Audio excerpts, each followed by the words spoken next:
And the same goes for Sean David Morton, who is a walking encyclopedia, a renowned psychic with with a great track record, I may add. He's also a very good friend of both of ours, and for quite a long time now. And he's also more or less a neighbor here in Southern California. As long as Sean and David are in Southern California, that I'm safe. That's how I judge my reality. You want to know? Actually, I have a wonderful Norwegian forest cat named Talu from Sean and his lovely wife, Melissa. So if anyone has ever seen my white cat, you know that's Talu. And he's quite an extraordinary animal. And they raise Norwegian forest cats. And I understand you have some kittens, is that right? Yeah, we have 4 kittens now. And I'm trying very hard to resist getting another one.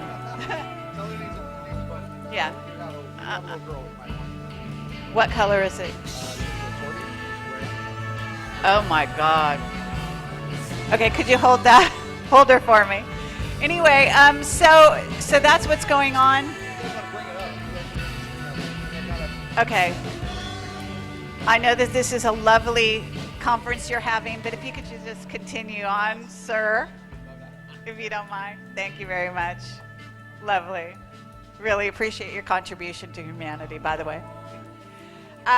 Okay, so I think I've more or less introduced Sean already, but Bill, do you have anything you want to say about Sean, just briefly? And then if everyone could take their seats, because Sean David Morton is taking the stage, and that is no small statement. There's nothing that I dare say about Sean David Morton. No stage is too big for him. It's all right. Take it away. Thanks a lot. That's your mic. I got this here. Hey. What the hell? Why aren't you guys, what is this? Yeah, there it is. What's going on? Why is that coming up? That's very strange. What's cork? Oh, that's weird. Okay, hold on 1 second. I think we have to, I told you, okay, all right, this was, I think do we have to pick the screen or something for your projector? No, usually it's plug and play for everyone else. Have to do something? Okay. There we go. Is that it? You're good. There it goes. Hey, all right, great. Thanks a lot. Hey, I'm Sean David Morton. How are you? Nice to see you. How is everybody? Everybody okay? I want to lighten it up just a little bit here at the beginning of this. It sort of messed up my joke here, but I've got to actually thanks to Carrie Cassidy, who talked me into working for nothing on the radio. I've got a radio show now, actually on www.americanfreedomradio.com. That's going to change actually pretty soon, but it's Strange Universe with Sean David Morton. We're on. Actually, I'm on Monday, Tuesday, Thursday, and Friday from 7 p.m. to 9 p.m. East Coast, obviously, from 10 to midnight or so. So you guys tune into the show. Hopefully it's a lot of fun. Actually, we started out with like about 20,000 people at first, and I think just last week, been on only about 2 weeks, and we went over 102,000 worldwide. So that's a good thing. So that's all great. So Strange Universe Radio, guys, tune in. I get to talk about all kinds of things, and on a nightly basis, I get to foist my demented paranoid delusions on you all, so you can tune in and see exactly how nuts I am. I want to open and warn you of a threat to America. Yes, ladies and gentlemen, there is a serious threat to the United States. Of course, you realize that ever since the Second World War, we've been dealing with Nazis. Not Nazis, Nazis. And Nazis, as Jim Mars will tell you, Nazis are under every bed. They're hanging from the chandeliers. Nazis seem to be everywhere. And unfortunately, a Nazi program was developed. And this Nazi program was to bring cats that look like Hitler into the United States, ladies and gentlemen. Under a code name called Project Paper Cat, they actually brought these devious monsters into our hearts, into our homes. Now, the Simon Wiesenthal Center has been warned about this. Benjamin Netanyahu has set the Mossad on these devious little Hitlers. And these cats that look like Hitler must be stopped, ladies and gentlemen. They must be stopped. Because if you have cats that look like Hitler, you never know where the fascism might end. The fascism might end. We're talking about mass control. These cats are capable of mind control. These cats will move into your house and make you feed them and pet them, and all they will do is eat and sleep and force you to clean their poop up nonstop. These animals will enslave you, I tell you, ladies and gentlemen, enslave you. And so you, as good Americans, must understand that the Kittler Project must be somehow stopped. And so working with the Jewish Defense League and the government of Israel and Benjamin Netanyahu and the Israeli Knesset, a secret plan has been put in place to somehow track all these menacing Kittlers down, no matter where they might be, no matter whose home they moved into. And of course, as these Kittlers have moved into your hearts and into your homes across America, the only thing that we can in fact hope for is that at some point these Kittlers can actually be stopped. And the only way to do it is by genetically engineering dogs that look like Hitler. And there you go. Thank you very much. That's my talk. Thank you. All right, there we go. Ta-da. Okay, now here's my real thing. There we are. All right, there you go. Okay, there's me. Everybody says, what's your talk about? I say, it's about 2 hours. So those are my cats, Strange Universe Radio. Okay, I'm going to be blazing through a lot of stuff here because primarily I'm going to try to explain a whole bunch of stuff in a very limited space of time. I would take questions, as I believe that monologues are dictatorial and ultimately fascist and lead to Republican administrations. But it's, again, I can't see any of you out there. And because of the wonderful ceremony we just did for Robert Dean, you're just going to have to buy the DVD because I do have a tendency to speak rather quickly when I'm trying to deal with a lot of this because I've got a lot of stuff and information to boil in here. And the crowds in New York and California are a lot different. In New York, they're like, yeah, baby, hotter, faster. Yeah, give it to me as much as you can. Just talk as much as you want. In California, they're like, dude, you like totally need to puff a spliff, man. You're like totally bagging my buzz, man. But, I told them, I said, you guys in Orange County, behind the orange curtain, it's a whole, the land of Reagan, it's a whole different thing. So, and you guys are also very educated as well, so you know a lot about the Mayan calendar. And so there's a lot of the stuff that I don't actually have to go through. I don't have to explain to you that the Mayan calendar is what we call a Solkin wheel that's based on 13 and 20 of 260 months, which is actually, 260 days, which is exactly 9 months, which is the gestation cycle for a human child, that it's based on a human multiplicative because we have 20 fingers and toes, we have 13 joints in the body, and therefore, when this cycle began, and this is my proposition that I'm going to put to you today. In opposition to people that firmly believe that the more fear you make, the more loot you take, I will not respond to certain radio talk show hosts that believe that to be on a daily basis. Alex Jones. And so, in this, I am a believer in the 4 Gs of God, guns, gold, and groceries. However, I also believe that some other very interesting things are going on that are going to, in fact, save us. And I'm going to take a very contrarian position here to explain to you that the concept of the destruction of 2012 that we saw in certain movies and films and whatever, that there is a multi-trillion-dollar concerted effort going on. And I'm not saying that the New World Order and the Bilderbergers and the Rothschilds and the Incunabula versus, the Ninja White Dragons or Benjamin Fulford and whatever, I'm not saying that they're not trying to build you a cage. I'm not saying that they're not trying to oppress you. I'm not saying that they're not putting up gun towers and putting the fences up. However, what I am seeing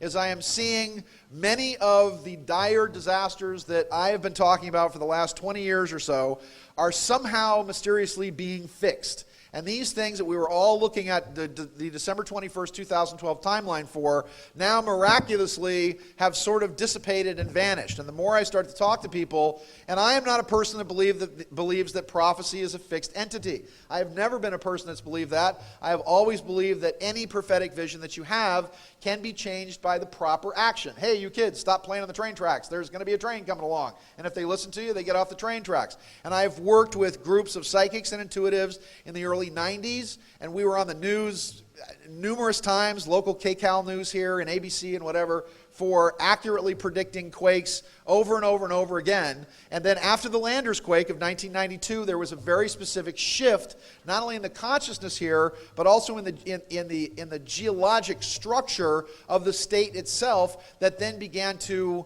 lessen a lot of the things that are here. I'm sure you all know the Gordon Michael Scallions and the Dolores Cannons and the Lori Toys, and even the people who all copped the the Edgar Casey stuff. And Edgar's here tonight, isn't he? Somewhere? And I love David in Los Angeles. It's great because it's the only place where you can use past lives on your resume. That's what I love.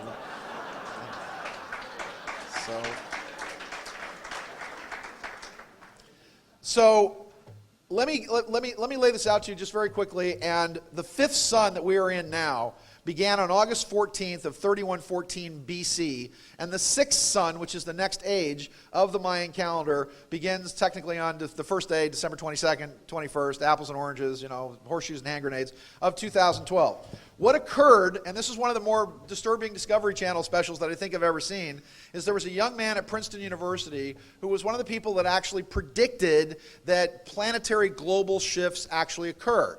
And not only he was the one that did the pioneering work that science is now accepting that, yes, there have been massive polar shifts in the past. However, this same scientist was telling you that these global polar shifts occurred over hundreds of thousands of years at that time.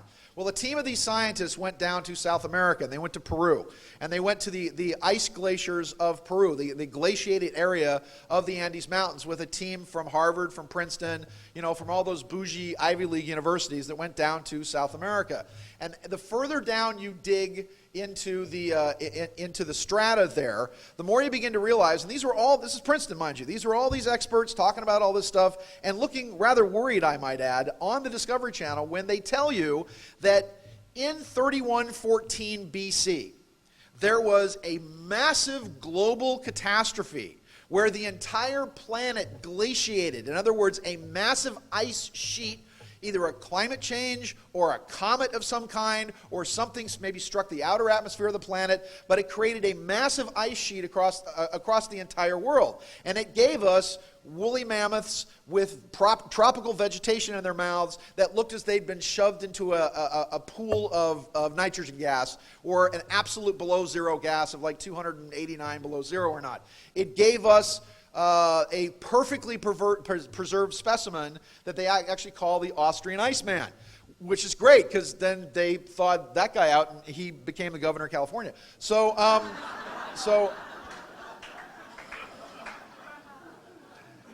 And I hear now he's looking for a new job now, so maybe he can go back and play Conan's grandfather in the movie. So yeah, poor Arnold. He's actually going to. I hear he's getting his movie career back on track. And I think, and you guys got to bear with me here, but I think the perfect part for Arnold Schwarzenegger to play, I think it'd be perfect. I think he should team up with Mel Gibson, and I think Arnold Schwarzenegger should actually do a movie and play our Lord and Savior, Jesus Christ. Don't you think? Don't you think it'd be perfect? It would be perfect. Perfect, because he would be able to come in and say, you would see the scene, you'll see Arnold Schwarzenegger as our Lord and Savior, Jesus Christ. See him as he runs the money changers out of the temple. My Father's house should be a house of prayer, and you've made it a den of thieves. Get out now, get out now, all of you out now. You'll see him on the Sea of Galilee as he walks on the water. I'm walking on the water. See as Peter walks on the water as well. Lord Jesus, I'm walking on the water too. No, help, I'm sinking. Quick, Peter, take my hand if you want to live. Take my hand. Take my hand, Peter. You'll see him as they nail him up on the cross. See the terror of the apostles. Oh, Jesus, what will we do without you? Don't worry, I'll be back. Come on.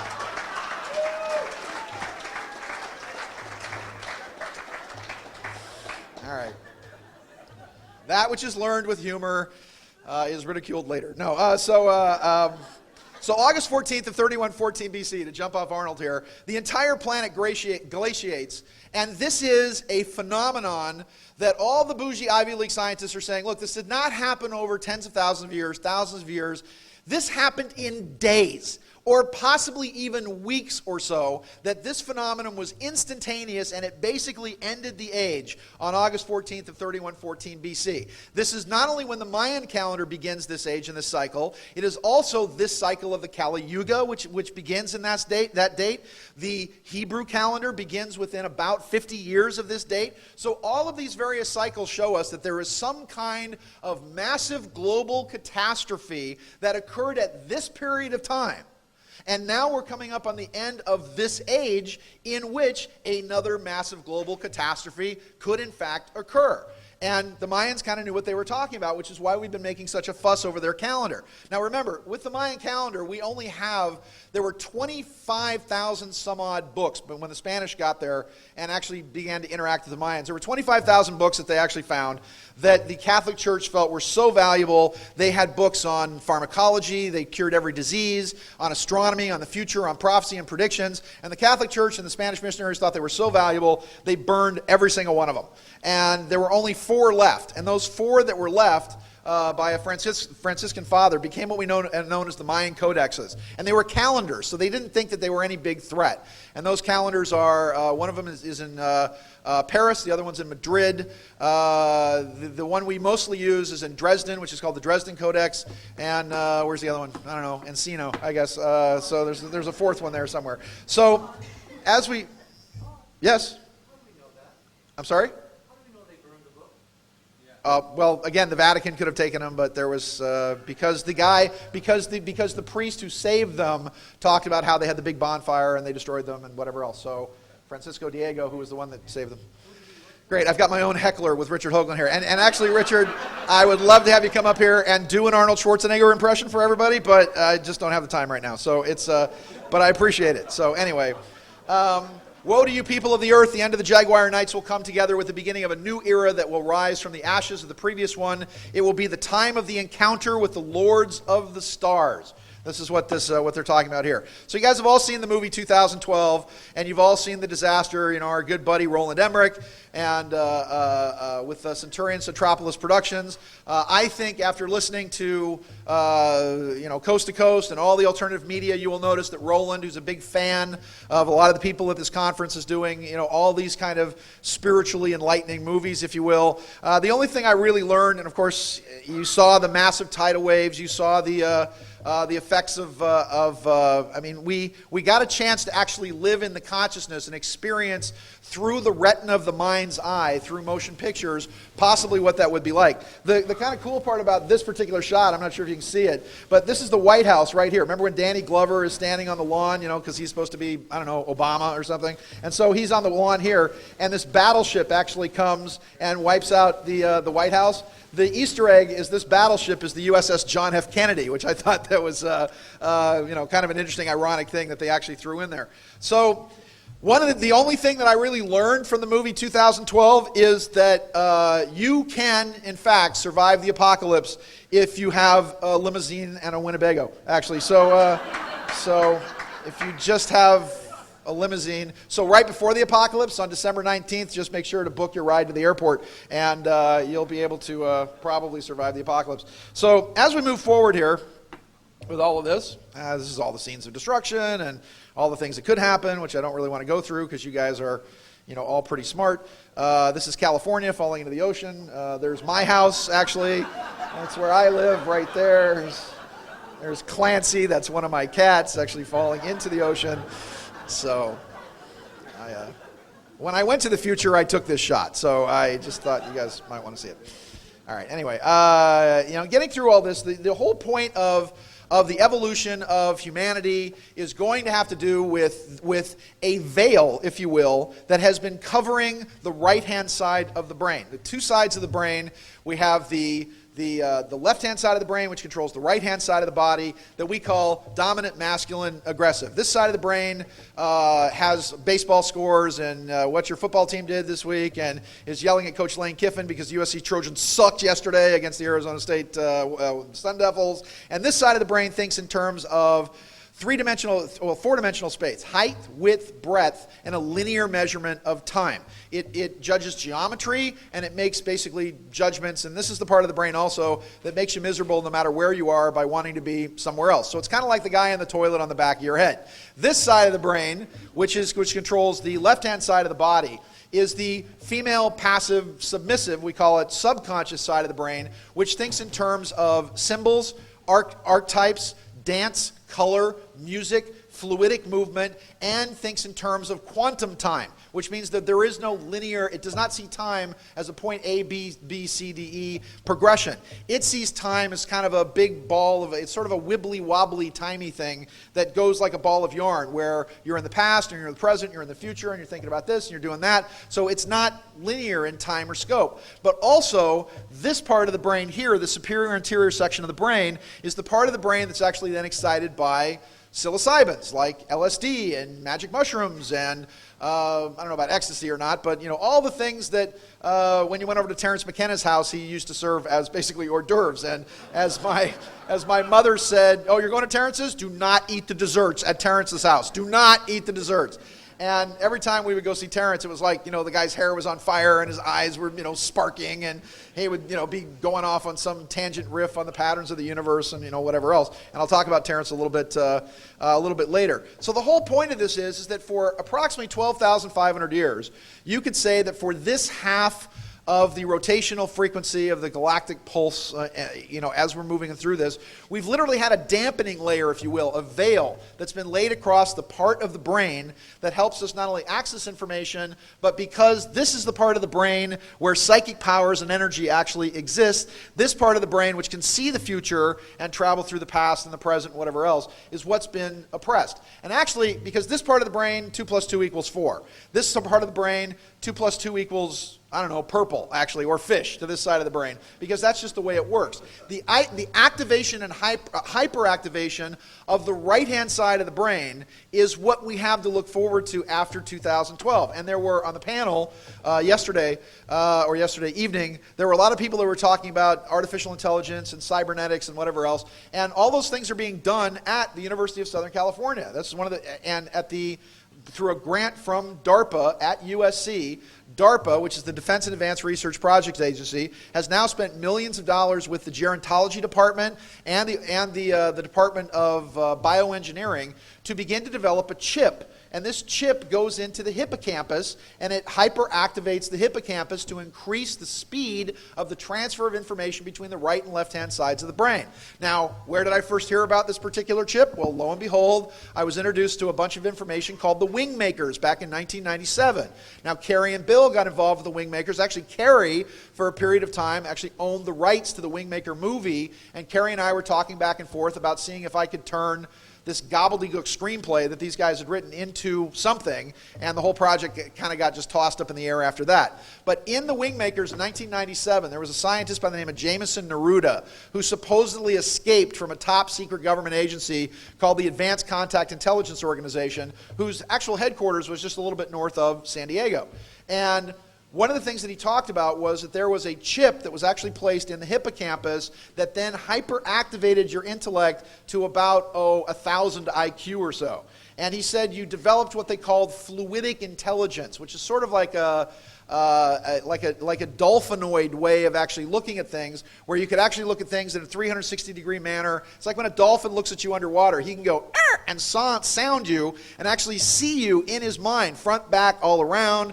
There have been women who've swum with dolphins, the captive dolphins, where the dolphins have known that the women are pregnant. They're fascinated if you have like plastic or metal in your body, because they can actually see it with their sonar, and they put things together in a very interesting way. Now, they have a brain that's about 40% larger than ours, and they've been using their brains for about 65 plus million years, longer than we have. And I would think that dolphins would probably be oppressing us right now if they only had thumbs, but they don't. So, I look at them in the tank and tap the glass and go, ha ha, and the dolphin goes, if I had thumbs, you son of you'd be the one in here eating fish, you son of a. So, anyway. All right, let me see what I'm talking about here. So anyway, so we're talking about a connection between us and the rest of the cosmos, and us achieving some kind of galactic consciousness. And of course, this is not all going to happen all at once.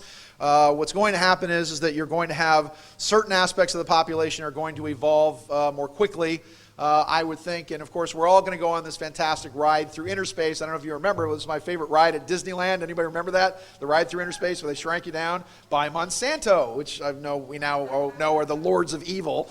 And it was funny because we go to Disneyland, and my grandmother, who was from Ireland, and she'd go to Disneyland, she'd sit on that machine that makes your feet shake for a quarter, and she'd sit there and smoke cigarettes and have a flask and drinking her whiskey, and she, because she was Irish, and she's like, you're not getting me in that machine. What's happened if it breaks in the middle? Then I'll be this tall for the rest of my life. I'm not going to be going in there. And I'm like, Grandma, it's not real. You're not convincing me on any such thing. So she was afraid of the inner space ride. I threw this in here. Michelle, how about another Bud and Dancing with the Stars is on. This is how Barack Obama can finally prove he's actually an American, actually. So that's neither here nor there. I'm going to skip through this whole part because, the whole thing, you'll notice that Osama bin Laden actually got younger before he died and actually completely changed his face. So I think there's some conspiracy between him and Michael Jackson because he must have had some work done somewhere because he gets younger and he looks completely different and his nose is different. And this is the guy that they're trying to tell you that the Navy SEAL team killed, who is not the same guy as this guy. So and I'm not going to get off into the whole thing that the whole, again, you guys are awake and aware enough to understand that the media doesn't even care anymore. You'll notice they're not, I'm offended because they're not even trying hard to hoax you. They're not even trying. Obama was getting so much crap about the bin Laden thing that he said, quote, well, I'm just going to stop talking about it because everybody's just going to make fun of it if we do. Really? And that's what, the whole Osama bin Laden thing was just a complete, absolute joke. There were no bodies, there was no blood, there were no shell casings. This was supposedly a firefight that lasted 40 minutes. First they told you he held his wife up as a shield. Then they have a chance to actually capture the man that supposedly knows more about global terrorism than anybody else on earth, that can actually dismantle al-Qaeda, and they shoot him, and then they suddenly get his DNA virtually overnight. Well, wait a minute, I've seen CSI, that's not how it works. And then they ship him 600 miles here and then 400 miles there and then dump him off a boat. Oh, okay, because that's, and that's how we do things in America, right? So, anyway, so my opinion is that he probably died in 2002 and they either froze his body and they had him so that they could, pull him out like a rabbit out of a hat at some later point, but that's a whole other fraud there. Okay, I'll show you this real quick. Have you guys seen this video? Everybody's seen this video. All right, so I'm not even going to go into that because I got other important things to talk about. Well, you want to see it? All right, if you guys want to see it, okay, here we go. There were people, I know the people that took the video from where they're standing, because when I was in Israel in 2008, actually Pete Carroll, the coach of the USC Trojans, he and I went to Israel in 2008. So there's a shop on top of the Mount of Olives, and this was taken from the guys who actually run this shop, which is the Mount of Olives, like it's a gift shop up there. There we go. And then there's a whole bunch of lights that go on. Now, the interesting part about this is that this video was taking place at the same time that you had the massive uprising in Egypt. There were waves of UFOs that were going on over Mexico all at the same time that all this stuff was happening. Now, it's also, there were some people that claimed that this was fake. But here's another shot of the video that was taken by some women from Arkansas who were actually down in the plaza by the Wailing Wall. There's the Dome of the Rock right there, different angle. And there's no sound on this, but the funny part is the two women from Arkansas, the one woman says, that didn't look nothing like the UFOs we get down in Arkansas. And the other lady was like, well, we've seen a few of them like that over in Mississippi. And so they're having this whole conversation, and I'm like, okay, this is all fake, and what, the Mossad is using southern accents now to trick people into thinking that there's UFOs over there? All right, I throw this in just for amusement. This is what the United States military is currently capable of. This is one of our latest craft. It's called the TR-3B Astra. It has an invisibility cloak, but it got stuck. The thing actually broke midair over France. And this is video footage that was actually taken to the TR-3B Astra from a hill just to the south and west of Paris. But this is one of the craft that actually has time-space, time-jump capabilities. And this is the kind of stuff, this is the real military. This is the real stuff that we've got. And you'll see it actually do a time-space jump. The actual quantum warp engine is actually in the center, and you'll see it activate, and there it goes. And it'll create a field, and it bends time-space, and it'll do a jump. And boom. And away it goes. So there we go. So that's the kind of stuff that we've really got that's out there. And it's one of the things that I wrote my book, Sands of Time, about, which is basically all about the actual military and what's really going on behind the scenes. Now, let me put forth my proposal to you. My proposal here, and again, we don't have the sound hooked up to this, but this is the actual sonogram, or the sound wave, it's not sonogram, but the sound wave from the Japanese earthquake, from the 9.0 Japanese earthquake. Now, fascinating enough, and I'll talk a little bit about Elenin, because I've been talking about Elenin for almost 10 months. I mean, I was one of the first people to come out and talk about that this comet was really strange, and some interesting things were going on with it, not from the level that it's like an extraterrestrial spaceship, or that it's Nibiru, or the 10th planet, or whatever else, but I was noticing that 90-degree angles of Elenin were actually coinciding with various massive earthquake activity on the Earth, because it's my job to kind of put the puzzle pieces together and try to see the patterns and everything. So, fascinatingly enough, a group of us, myself and Richard and a lot of the other speakers here, Richard Hoagland, were actually on a cruise to Mexico with Dr. Carl Johan Kalaman. And Dr. Kalaman, I've been a huge proponent of his work since about 2004, since one of his first books came out. And he's written 3 books, which I suggest you get. First is just called The Mayan Calendar. The second one, which is a work of genius, is called The Mayan Calendar and the Transformation of Consciousness. And his third book is The Purposeful Universe.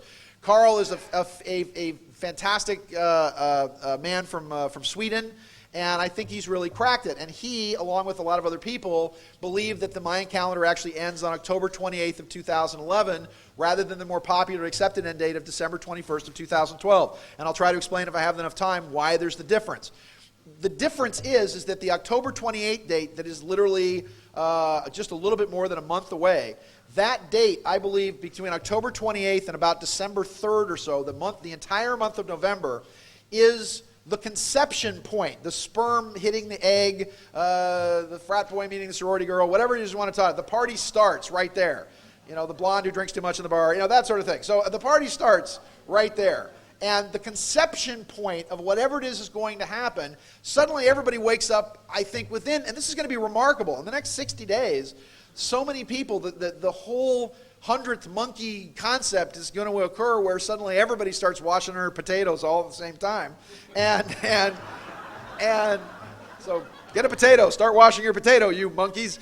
And so this whole rise of the planet of the Democratic administration and everything that they're doing up there is going to be a very interesting thing, because not only are the systems in the next 60 days going to begin to completely implode and collapse, but everybody all at once washing their little potato is going to go, hey, there's got to be a better way to do this than, I hate eating dirty potatoes. Maybe I should do what that monkey's doing and wash my potato. So everybody starts to have, this is where we start to build to critical mass. This is why things like this are so important. Awake and Aware, and once again to the millions of you out there on the internet, and if you're viewing this in the future, Gung Ho Fat Choi, Happy New Year to our Chinese masters. We've all gathered here to praise the work and life of Mao Zedong. So please give me a good place in the factory to slave for you. And so that's to our friends in the year 2018. So when is, my train, hold on. Okay, train of thought, it goes this way. What was I talking about? Earthquake, oh yes. So on March 9th, we were all on this cruise, and Carl Kalaman was talking about the October 28th date as being the conception point for whatever's new. Now, there's a whole series of fantastically interesting astronomical phenomena that occurs between October 28th and December 21st of 2012 that I am literally telling you will not occur again from anywhere between 171 years, which is the Venus transit, to 28,000 years from now. And this stuff is going to happen in the next year and a half. In the next 18 months, we are going to be viewing astronomical events, astrological events that are unparalleled so far in recorded history. Unparalleled, stupendous stuff. Eclipses that are aligning with the Pleiades, and Venus transits that only occur once in centuries. And all these things are occurring, and we get to witness it. And The really messed up part about this is the entire world is looking to America as the home of the free and the land of the brave and all the freedom of thought. They're looking to us for solutions, and America's watching cartoons and wrestling. So it's like, and again, I think that shows like Keeping Up with the Kardashians are successful because that's all Americans can keep up with is the Kardashians. So eventually, the 2012, the perfect ticket for 2012, if the Republicans want to win in 2012, because my prediction, which is right all the time, that the least qualified person will become president of the United States, and that prediction is true all the time. You ready for this? I want to make buttons. You guys ready? Sarah Palin and Snooki for Vice President of the United States. You ready? Huh? Pick a side. Are you with me? I know you are. So Sarah Palin and Snooki become president and vice president. Then people will begin to realize the joke that the American political system is. And until you actually get somebody into positions of power like that to show you what's going on. So in 2012, as we move forward through this amazing gestation period, if you will, October 28th of 2011 will be you have got to be kidding me. Really? You're giving me the hook? I stood up, no, that's not even possible. I stood up here for an hour all right, I won't be up here for 6 hours. I'm just trying to get through all this. So, all right, does that mean I have to talk faster? Because I don't know if I can do that. I will literally pull a gasket if I talk faster. All right, okay, here's I'm on the verge of an aneurysm just walking up here. So, anyway. You got to trust me on this because we're not actually connected to this. Okay, on March 9th was when the Japanese earthquake began. It actually began with a 6.4 on March 9th. Then the next day was a 7.4, and then 7.2, sorry. And then the final day on March 11th, it was the 9.0 quake, the fifth largest quake in history that you've seen. It is interesting that once again, every time this Elenin comet, which is coming through the solar system, and I'll talk about, here's why it's significant, because you've probably heard this before. It is significant because, number one, it's on a 10,000-year rotational cycle, which means a lot of really weird things happened about 10,000 years ago. Number two, it's not coming in at an angle. In other words, it's not all cattywampus. It's not like Hale-Bopp that's coming in from the top of the orbits or the bottom or from the side. It is actually coming in exactly like a planet, on the same ecliptic as the planets, and it's moving at the same speed as a planet. And if what NASA is telling you, again, never a straight answer, as Richard is fond of saying, if what NASA is telling you is true, and it's just a big, floppy, dirty snowball that's about 6 miles across, then there's no reason why this thing should have just plowed right through the asteroid belt completely unscathed. I mean, come on, how many people have played Frogger? Just getting across that freeway is hard enough to do, as opposed to this thing coming through. And anybody that's seen Star Wars knows that the odds of navigating an asteroid field are 3,624 to 1, but I'm a guy that doesn't like to know the odds. So, really, a Star Wars joke didn't go over in this room? Seriously? Really?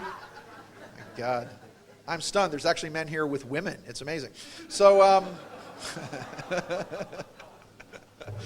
anyway, so the interesting part about this is that every time this comet, you now have to look at the comet, because it's on the same ecliptic as all the other planets, as a planet, which means that if you look at it astrologically as well as astronomically, now you have this comet coming into 90-degree angles or squares with the other planets in the solar system. Squares are bad. Trines are good. Squares are bad. Why are squares bad? Because they put a sort of torque, if you will, on the planet, and I just started noticing, along with a lot of other people, that really bad things started happening when these 90-degree angles came up. First 90-degree angle to the day was the 8.8 earthquake in Chile. Second 90-degree angle to the day was the 7.2 earthquake in Christchurch, New Zealand.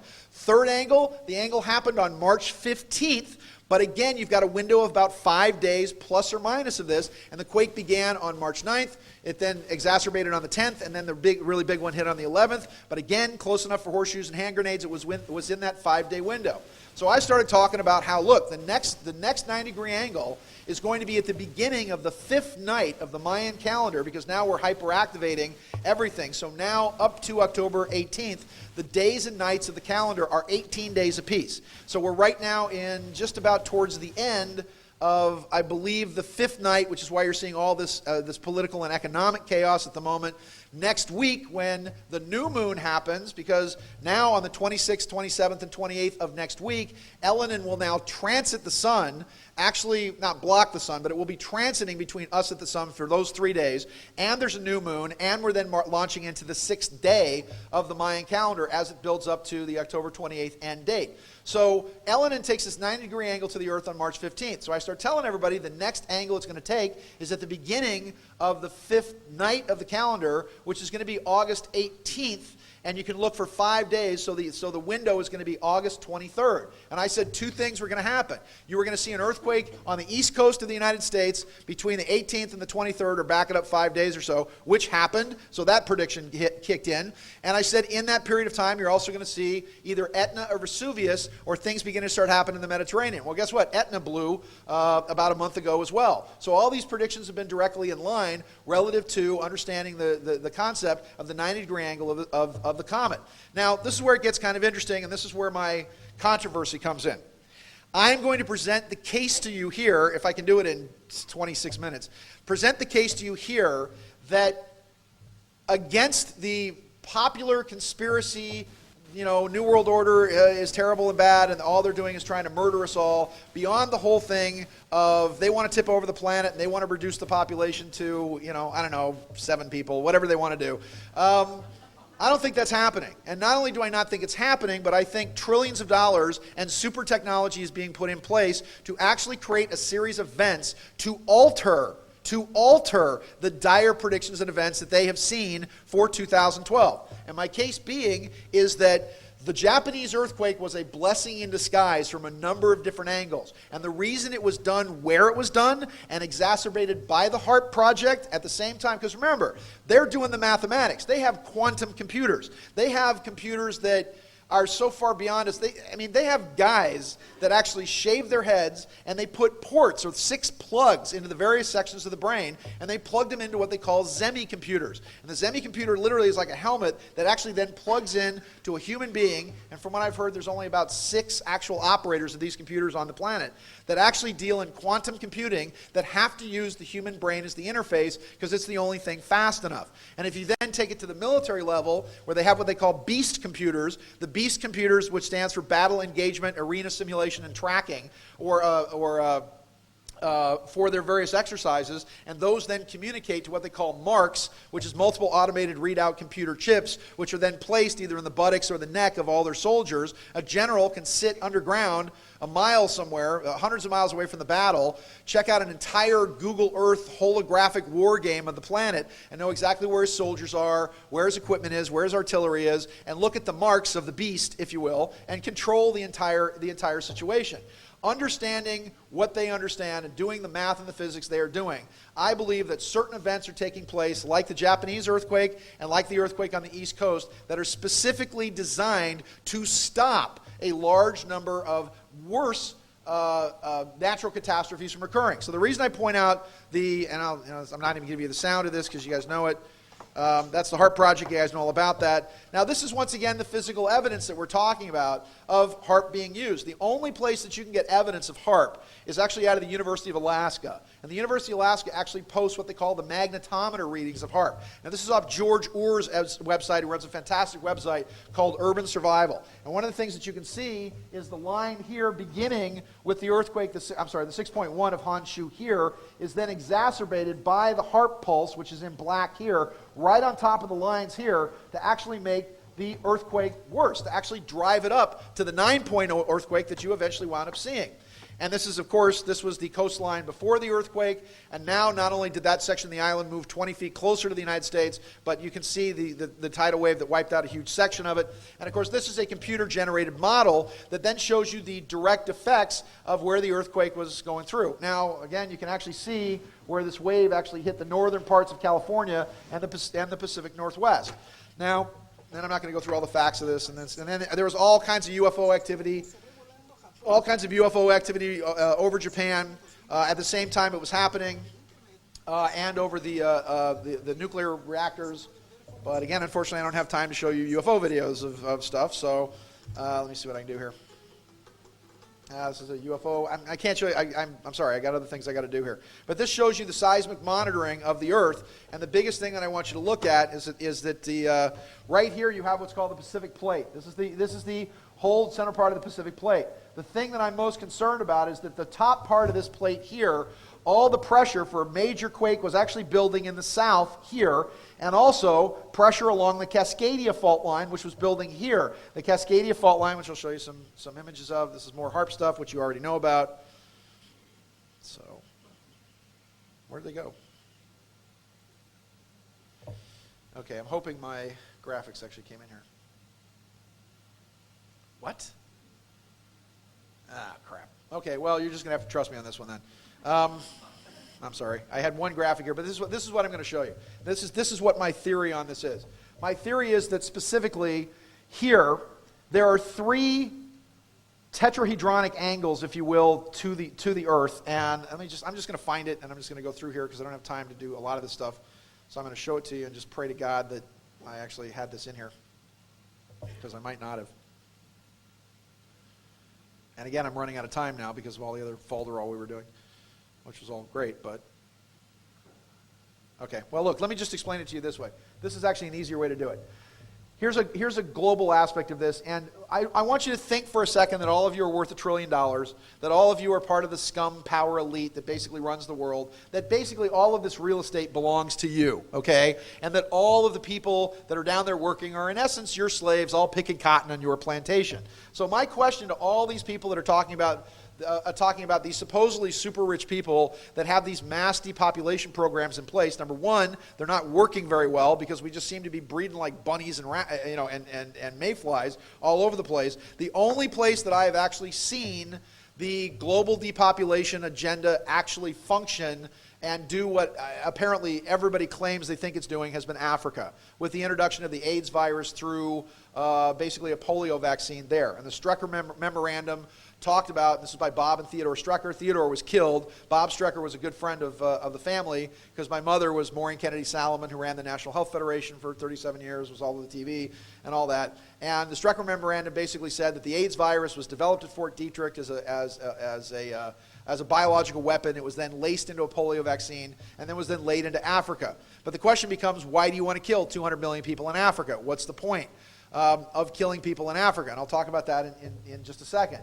But this earthquake, which was a 9.0, there's three tetrahedronic angles across the planet that if you actually draw a straight line, that the main source of the force point actually at the center of all landmass on Earth is actually on the other side of the planet at the Great Pyramid of Giza.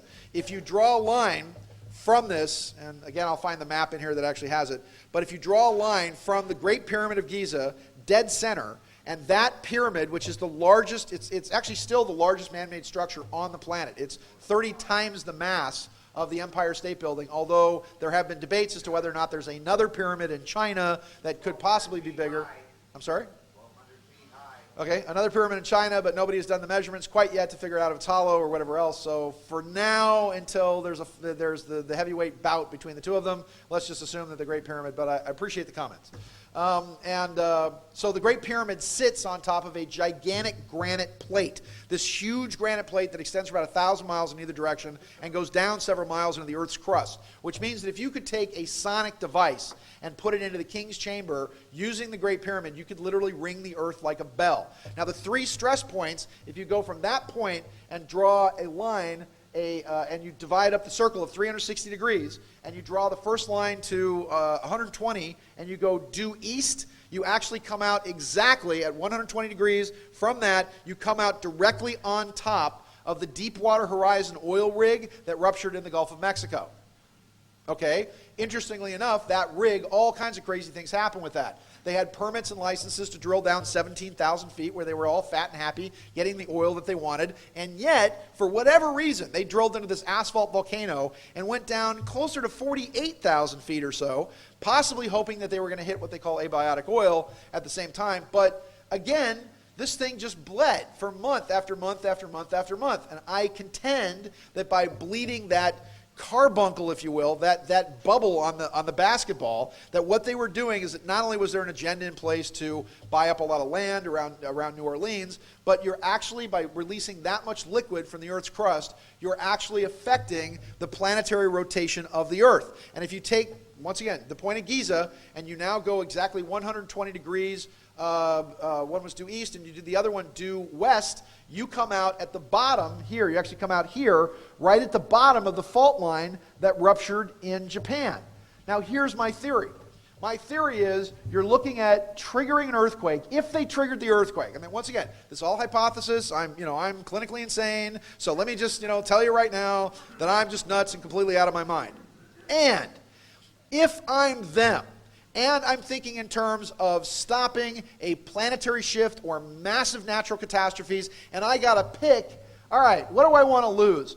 Do I want to lose the northern part of Japan here, where I kill 15 to 20,000 people in a primarily sparsely populated, relatively for Japan, agricultural area? Or do I want an earthquake that then triggers at the base of the fault line that creates the same kind of destruction and disaster up here, except this earthquake wipes out Tokyo and Osaka and takes out a $5 trillion economy, the third largest economy next to the United States and all of Europe on Earth? Or, if I don't trigger this earthquake, all the pressure is building along this ridge, which is called the Cascadia fault line. You also have to think, do I kill 15,000 Japanese and mess up some agriculture and do whatever? Or do I lose Tokyo and Osaka? Or do I lose, Vancouver, Seattle, Portland, Eugene, and possibly San Francisco? Because the Cascadia fault line here actually then comes down and terminates just off the coast of Eureka, where it then actually butts into the Juan de Fuca platelet, which then becomes the San Andreas Fault. So my contention with all this is that I believe that what they did was that they triggered an earthquake specifically to relieve the pressure on the Cascadia fault line and to relieve the pressure on the base of that fault line that was going into Japan. So this 9.0 quake that caused all this disaster is a blessing, a major blessing in disguise.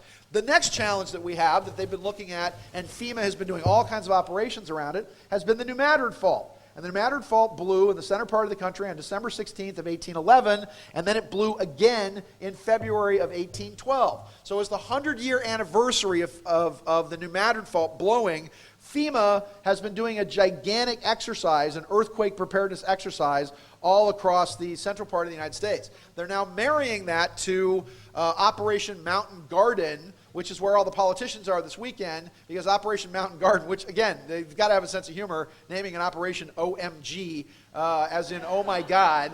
And, what's next? The next operation is going to be Project Watch Terrorist Forces, WTF. I think that would be interesting. So Obama, and here's another weird thing, too. Congress is out of session next week, strangely enough, claiming that they're taking a vacation because of Rosh Hashanah. Can anybody tell me when the last time the actual Congress of the United States adjourned because of Rosh Hashanah? Anybody? So isn't it odd that these courageous congressmen and women of our government, who stand up for your rights, basically want to be out of town and someplace else underground at the same time that Elenin happens to be transiting the sun in this period of time, and they're doing this gigantic operation. Now, I'm always afraid of these exercises because 9 times out of 10, whether or not it was 9/11 or the 7/7 train bombings in England, the supposed exercises turn into the real thing as false flag operations. Now, this is where it gets interesting, and I'm hoping I have these graphics here. Part of what you're actually seeing in the New Madrid Fault zone and all the rumblings of this, if the New Madrid Fault here was to blow, if we were to have in 2012 a magnitude, this is the magnitude of the fault here back in, there was another actual rupture in 1895, which was a 6.8, which was not that bad. Every natural gas pipeline that we have actually runs across this part of the country, along with our major agriculture, along with the Mississippi River. This would be, if this fault were to rupture, you would then be looking at the Edgar Cayce map in 1942 or 43 of the United States being split by the Mississippi River of 100 miles or so as a reality. Also, you would rupture every natural gas line running across the country, and it would create an explosion that you could see from the moon. And so, with this being said, all these interesting things are happening since April. I've been talking about this since all the way back in March, that here's all the storms that have actually been generated, these weird storms and flooding and tornadoes and whatever else, right along the, here's the New Madrid Fault over here, but also along the Appalachian Fault line on the other side. Let me see if I have the graphic. Obviously I don't. I put all these in my, I got all distracted by cats that look like Hitler. What can I say?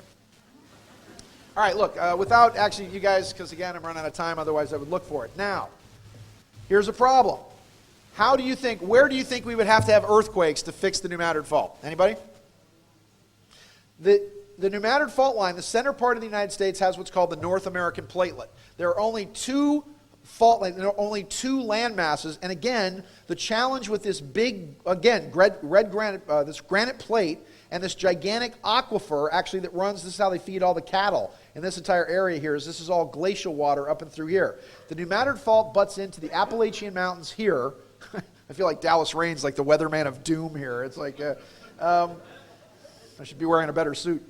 And so here, along the Appalachian Range here, it butts into the Appalachian Range on this side, and on this side, it bumps into the Rocky Mountains. And the Rocky Mountains in Colorado, there's the Rocky Mountains, there's an area up near Golden where the Rocky Mountains, the Sierras, and the Flathead Mountains all come together. But this entire area of the New Madrid Fault has no faultines. It has no outlets. It's not like the San Andreas that has all kinds of little tiny fault lines like the Hayward Fault and all these other little faults that run through Moreno and Cherry Valley and all these other places. So again, a 9.0 quake on the San Andreas would not even really be possible because you would then see a dispersion of the quake mass over a larger area. So with the New Madrid Fault, because you just have these two huge land masses butting together, the only place that you would find relief would be the Appalachian Fault line and then over here on the other side in Colorado. Well, guess what? On August 23rd, the same time Elenin took its 90-degree angle to the Earth, right on target of my prediction of a quake along the Appalachian Fault line, which I said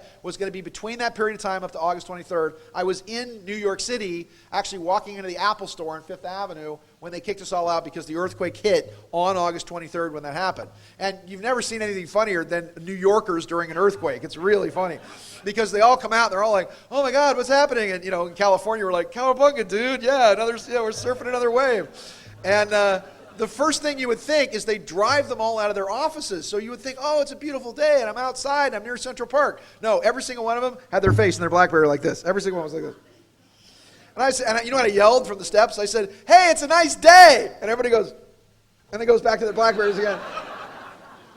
All doing all that stuff. And I must admit there was a little East Coast, West Coast rivalry going on because somebody put up a website and it said, please, if you are shocked by scenes of horror and terror, look away from this website. Here are the horrible scenes of the destruction that's been done by the Appalachian quake on the East Coast. And you click on the photos, and there's a little kid, and his ice cream is falling off his cone.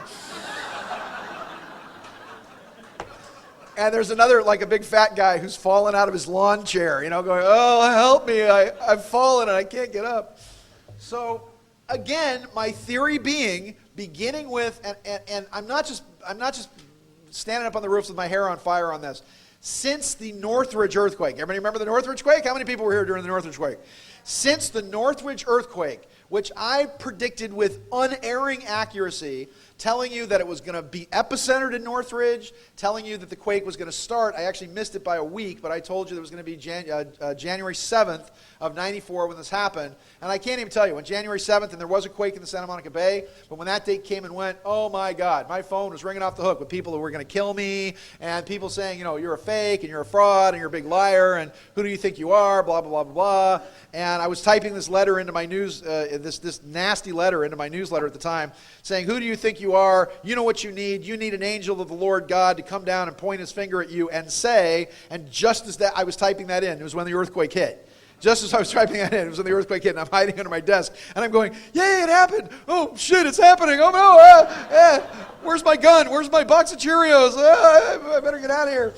So, because I bought a bunch of Cheerios. But the reason I was able to predict that quake at that time is I was working with a group of sensitives, and we made the news several times, and I will tell you a true story. A friend of mine, Artemis Shamamian, used to run the news desk at Channel 9. And with my group and myself, we made a prediction about an earthquake in Southern California that was going to be like a 4.5 to a 5, pretty substantial earthquake, on a Tuesday, about 2 weeks from then. So Artie thinking that she was going to really, get me, she sends a news crew to my house on the Tuesday to be at my house to basically say, okay, I'm exposing you as a fraud and you can't do this, blah, blah, blah, blah. The news crew gets to my house at 9:30 in the morning, and as they're walking up the front steps to my house with the cameras, the quake hits on the Tuesday. So instead of, hey, Sean Morton's a big fake and he can't do this, it became, we're in the house of the psychic that predicted the earthquake today. We have footage for you at noon. Everybody tune in. And there I am going, yeah, okay, we can do this. Yeah, okay, so we'll just listen to us in the future about what we're doing. But to a person, those people, everything shifted and the timeline literally jumped when the Landers quake happened on June 28th of 1992. The reason for this, and once again, let me give you my paranoid delusion. I live in Hermosa Beach. I live about a house back in Hermosa Beach. The guy that lives in front of me owns E-Toys, and then over here was Ozzie and Harriet's house, and then over there is the guy that owns Skechers, and so you have all these, bougie people that live in my neighborhood in Hermosa. And I actually live in John Steinbeck's old house, which is actually pretty cool. So, and Steinbeck had something called the Double Deuce Club, which had Dashiell Hammett and Earl Stanley Gardner and Edgar Rice Burroughs, and they always all get, smoke pot and sit on the beach with their guitars and play volleyball and all that on 22nd Street. So when the Landers quake hit, and I'm telling you this, let me just give you the progression of this to my theory. The Landers quake hit, and the entire lower part of the state of California actually swung out like a hinge about 5 inches to the Pacific Northwest. Had that quake continued by more than a minute, the fault line would have actually hit into what's called the Barstow Gap. And the Barstow Gap literally is a 132-mile stretch that you go down about a mile or so, and then it's just a whole bunch of nothing underneath that, which means literally the earth would have just swallowed the city of Barstow. Okay, not like anybody would have noticed, but it would have actually swallowed the city of Barstow.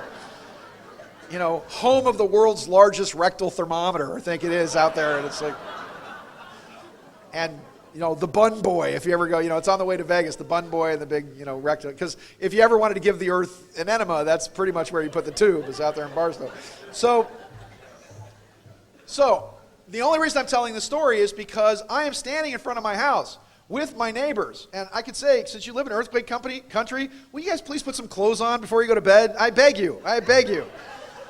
So I'm standing out there, and everybody's like, "Cowabunga, man!" The whole thing's like shaking, and we're all rocking and rolling. There was a low cloud cover, and I kid you not, there were about a dozen of these pear-shaped green lights that at first I thought were airplanes all backed up to the airport, but they weren't moving. And while the house was still shaking, I run back up in my house, grab my binoculars, and my neighbors are passing the binoculars back and forth because these were ships. These were actual UFO craft that you could see stretched from Palos Verdes all the way up to Point Dume and Magoo on the other side. And then bluish-white beams of light started coming down out of the sky. And we're all sitting there witnessing it. And on the news the next day, not only did they say, well, many Southern Californians reported to see these blue-white beams of light and claimed to see extraterrestrial phenomenon, but it was in fact simply transformers exploding. Crap. And this was the best one. And they said, and there was a demonstration put on by parachutists with flares on their ankles, which explains the phenomena.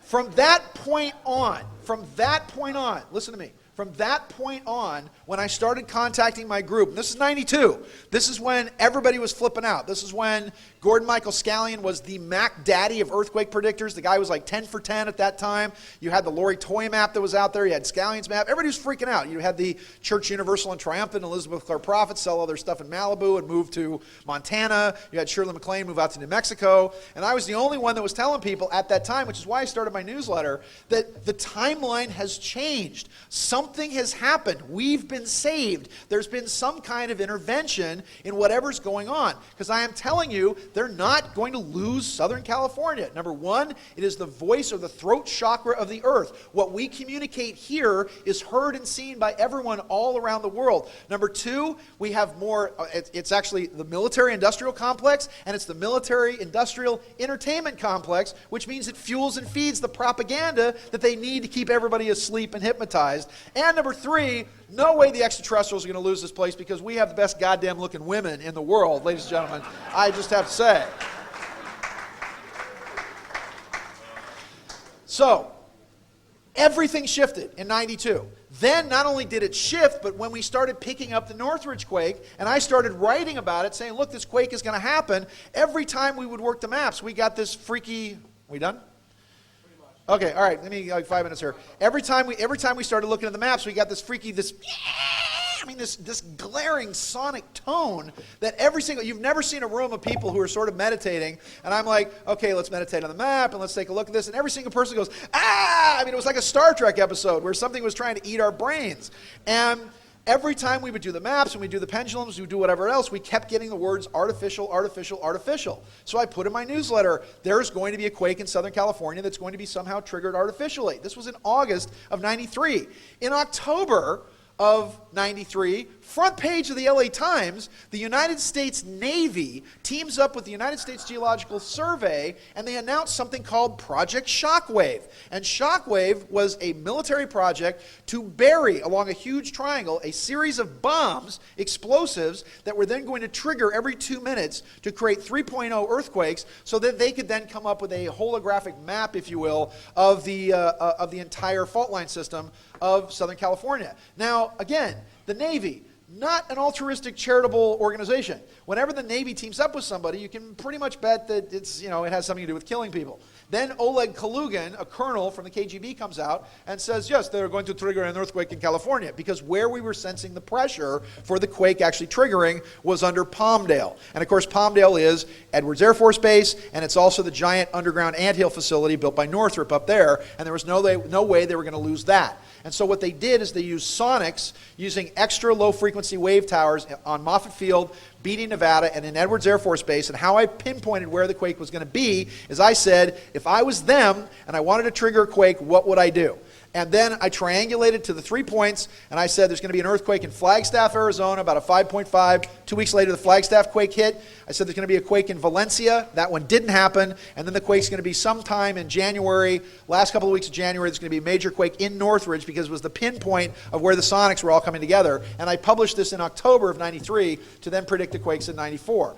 So what I'm telling you now is that what you're seeing on a global scale is you're seeing some out there monkeying with the three things that they are the most worried about. Number one, they're terrified of cycle 24 and the sun just losing its mind between 2012 and 2014. Well, look what's happened. Since January of this last year, there have been photographs put out by Jaime Maussan in Mexico of gigantic planetary-sized motherships that have been parking themselves around the sun. And suddenly the sun has gone oddly quiet. Now, it's also interesting, too, that at the same time, these are the three things they're worried about. Number one, massive solar cycles and a kill shot, or some kind of what they call Z-pinch phenomenon, which happened 14,500 years ago and basically wiped out all life on Earth as we know it, except about 2,000 people, and all of you are scientifically, supposedly, all descended from those 2,000 people. Number two, magnetic north and true north were moving towards each other. And in 1945... Oh, okay. Oh, thank you so much. Okay, I want to say thanks. I'm being held up a sign. I just want to say, okay, I'll be off on that. So Graham Hancock was gracious enough to say he could give me another 15 minutes here. So thank you, Graham. So I'll wrap this up. I had a bunch of other stuff here I was going to show you guys. All right. So let me do this, and then I'll wrap up with where we're going with this whole deal. Number two is that they are terrified of. Let me just put this up there. Number two, they're terrified of true north and magnetic north meeting. What happened is that in 1945, we started dropping a bunch of nuclear, hydrogen, and cobalt bombs on this planet, and we knocked the planet slightly off kilter and untethered the magnetic field actually of the North Pole. And so true north is up here, up where Santa Claus's house is, where he lives up here. And then magnetic north was down here at a place called Boothby Bay, Canada. So magnetic north started marching towards true north.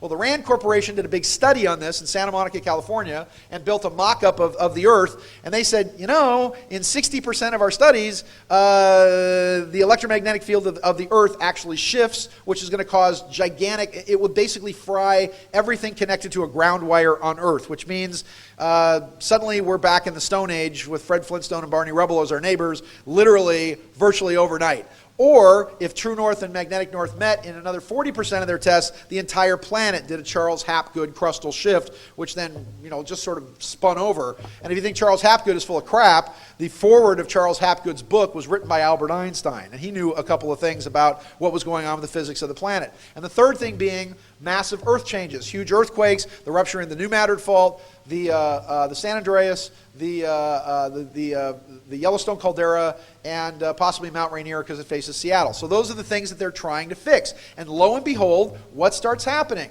In December, on December 9th of 2009, Barack Obama, actually, I'm sorry, it was 2000, yeah, it was 2009. Barack Obama goes to Norway. You guys know why? You guys remember why I went to Norway? Barack Obama won the Nobel Peace Prize. You guys know that? He won the Nobel Peace Prize. And I got to give him a little credit because even Barack Obama is like, okay, I get it. I'm black and I'm president, but I really don't deserve the Nobel Peace Prize. I haven't really done anything yet. So he goes to Norway. But of interest, you have all of these world leaders that all go to Norway. So you have virtually the entire sort of a mini Bilderberg in Kunabula kind of conference up in Norway. And at the same time this happens, on December 9th, you have this weird spiral that appears in the sky. I contend that that spiral was created by something called IceCat, which is the Scandinavian version of the HARP project. And you can tell because this thing, I mean, basically all the lights dimmed in Norway because everything was on full blast and these things were pounding this. And I think it was a 0-point energy black hole that was created for about 9 minutes or so. And just again, my theory, that did one of two things. One, a black hole phenomenon that actually pulled energy off the sun, and two, at that time, the North Pole, which was marching towards true north, suddenly became untethered. And I don't know what they did. I don't know if Mother Earth started listening to, I don't know, Fox News and Glenn Beck, but it took a hard right turn for whatever reason. And so now, magnetic north, instead of going north, is now 140 miles east, headed towards Siberia, which means Santa's going to have to move. And I don't think he's going to be as nice if he's Russian, but but that's what's going to have to happen. And the other thing is that now you are seeing manipulations of land masses on the planet, like the Japanese earthquake, like the Appalachian earthquake, and like the Colorado quake, that have now resulted in relieving the pressure off the Cascadia fault line in the Pacific Northwest, that have relieved the pressure off the base of that fault line, which could have wiped out Tokyo and Osaka, and at the same time relieving pressure on the New Madrid fault. And again, one more thing that they're trying to fix. Now, I'm not saying I'm a fan of these guys. I'm not saying, because people are like, oh, you work for the government now. No, but what I'm looking at is that through the people and the sources that I know who told me years ago that trillions of dollars were going to disappear from the economy around 2012 because, one, they were trying to fix the problems that they saw that were going to be massive catastrophes in 2012, and two, that they were building a gigantic planetary defense grid, which is what my book Sands of Time is all about, building a gigantic planetary defense grid because according to them, after 2012 and the galactic alignments, that it makes it easier for something really big and really nasty that's on its way here. And this has been what a lot of this military stuff and all this other stuff that's been going on for. And a lot of the things that you think that the HARP project is just being used to destroy us and, you know, mess up the earth and whatever, is actually being used as sort of a global defense system, because there's a whole body of people in the military who say, look, we live in a very nasty universe. It's not all, you know, happy and friendly and, you know, women who are going to come down and take our men so we can schmeplicate with them and, you know, leave all you women with cans of Bud Light. You know, it's not like that. That there's a lot of stuff out there that doesn't like us. And if you don't believe that, you can look at the last book of the Bible where it talks about a war in heaven. It talks about Michael and the archangels who are wounded and cast this great dragon, which, by the way, the great dragon is the constellation of Alpha Draconis. And this is what these insiders are saying, that the Alpha Draconians have kind of an empire and that we're in some kind of contested area of space between the Pleiadian and the Alpha Draconian Empire, which is then vetted out by the prophecies of John in the book of Revelation as being the final battle between the archangels and the great dragon. So anyway, I'm running out of time here. So the one last thing I wanted to talk about was I think I'm almost done here. Hold on one second. Let me just check if I have something else I want to show you. Okay, I think that was about it. One last thing too is that yeah, you guys want to see this. All right, I'll just turn this off. Then quit that. Sorry. Cats. Did you guys like my cats that look like Hitler, or was that completely ridiculous? Okay, all right. One other thing that I was going to show you some stuff for actually was that in the next, let me give you some dates. Okay, let me just rattle this off here, and you guys can get the DVD or whatever, so I can just rattle off these dates. Number one, we've got Elenin is going to be transiting the sun on the 26th, the 27th, 28th of next week. You can expect the global markets to virtually completely collapse, and the reason for that is that because whenever you have anything transiting the sun, it affects the limbic system, and the limbic system controls the greed and fear, the fight or flight responses, which is what the markets run on. So when people are afraid, they sell, and when they're the greed factor is they buy, and when they're afraid, they sell. So I've been telling all these people that I advise behind the scenes, get the hell out of the markets, and you started seeing the collapse in the market by 500 points, then it came up a little bit, but by 331 on Friday, it's going to get way worse next week. Number two, you've got 3 more, I believe, alignments of Elenin, 90-degree alignments that are coming up in October through November. You also have the Earth actually moving through the tail of this comet at that particular time. Also, Terence McKenna. I knew Terence McKenna pretty well. We used to go hang out at his house over in Half Moon Bay. I dug out an old interview that we did with Terence from 1991 from Sightings, where Terence talked about December 3rd of 2011 was going to be fairly unique, and that December 3rd was going to be the tipping point of civilization as we know it. And if you look at all the various charts and graphs, there's what's called the Kelly graph, the Wutai graph, the Shiliak graph, all of the financial charts and graphs that people have been doing on all of this have all been talking about a massive collapse in the global markets and massive political and economic chaos coming between November 12th and 15th and then building up through December 3rd. Now, Terence took the I Ching and jammed it into a computer. And the I Ching, which began under Emperor Wen in like 5162 BC on a Wednesday or something, actually unravels at a very specific Fibonacci rate or curve. Terence talked about that this unraveling created what he called novelty waves or spikes, and history would go up and down when things got interesting. You would have the Muslim Golden Age or the Black Death or the American and French Revolutions or World War I or World War II, and you would see these novelty waves and spikes go up and down. He talked about that on December 21st of 2012, the novelty wave or spike that occurs on that day literally is greater than all of the other novelty waves and spikes in the last 2,000 years combined. And that it actually then just jumps off into infinity. And he said it begins on December 3rd of 2011 because from that point on, you then unravel it in 385 days, which is a 1-year lunar cycle of 13 moons before December 21st of 2012. And back in 91, still in shock, talking about this, I'm like, what happens? What could happen that would occur? And Terence, again, with his eyes flashing and his hair on fire, said, the only thing that I can think of is we learned how to travel through time. And so with that said, with the opening of the right-hand side of the brain that stops us from looking at time a certain way, is it because at that point, when the veil is removed on the quantum side of the brain, we start looking at time and space in a completely different way? Do we finally live up to the Mayan synthesis of the whole point of their calendar, that all is one, life has purpose, God is love? And again, I say it before and I'll say it again, I'll repeat it over again, that if all is one, it means that you and I are that we are biologically connected to each other, we're chemically connected to the earth, and we are then atomically connected to not only the galaxy and the planet, but the entire universe. If life has purpose, then again, it means you need to just get the hell over yourself, stop whining, pick yourself up, move forward, and if life really does have purpose, then it means every low kick, dirty trick, and rotten lick that you've had to put up with, no matter how you've been abused throughout your life and existence, has turned you into the hero and the person that you need to be today to face the quantum shift that's about to occur as we go from the old material world into a world that's based more on spirit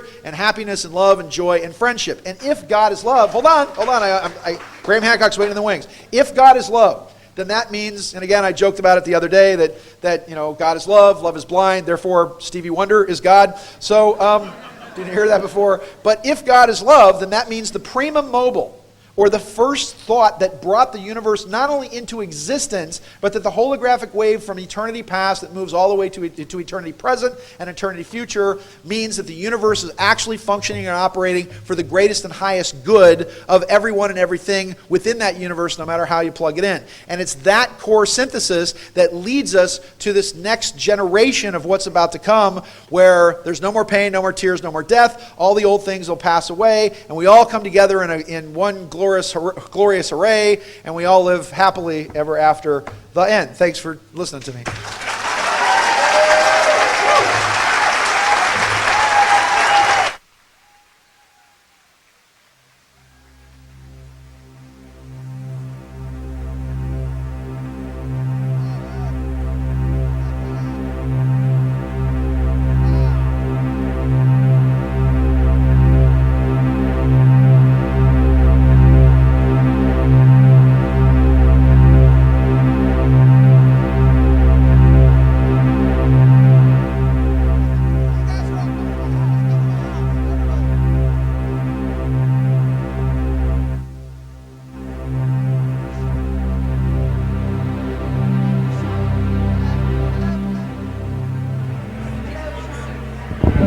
Thank you.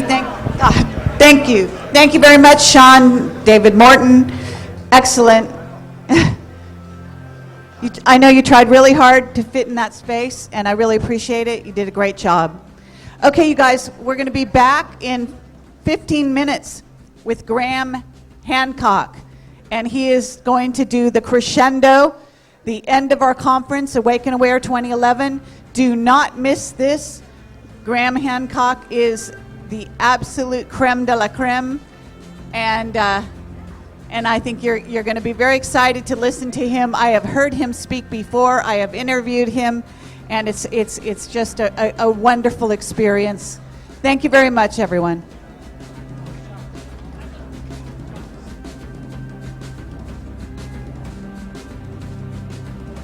So 1, 2.